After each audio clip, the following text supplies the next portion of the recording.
Знаешь, что значит для Гагаузии дата 19 августа? Да. Что было в этот день? Честно, я не скажу честно, я точно не помню, но... По-моему, это что-то связано с Гагаузской республикой. Да, По идее, это день ее становления, но я точно не уверен. да, молодец. А знаешь год провозглашения Гагаузской автономии? Автономии нет, не помню. Республики? Кажется, то ли 93, то ли 94. 94 это автономия. Значит, автономия. 19 августа это день становления Гагаузии.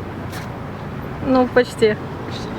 Почти. В каком году образовалась Гагаузская автономия? 94. Знаете, что значит для Гагаузии дата 19 августа? Нет, не знаю. А когда была образована Гагаузская автономия? 19 августа? Нет, а год? Я не знаю. 94. Знаете, что значит для Гагаузии дата 19 августа? Да, день провозглашения Гагаузской республики. А когда была провозглашена Гагаузская автономия?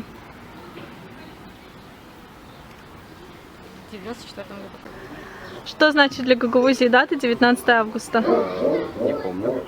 Когда была образована Гагаузская автономия? В 94 году.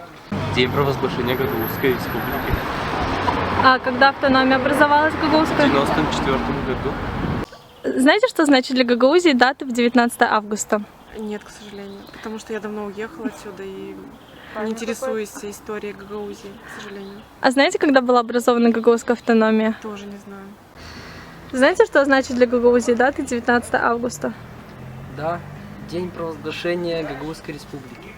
А когда была образована Гагаузская автономия? В 94 году.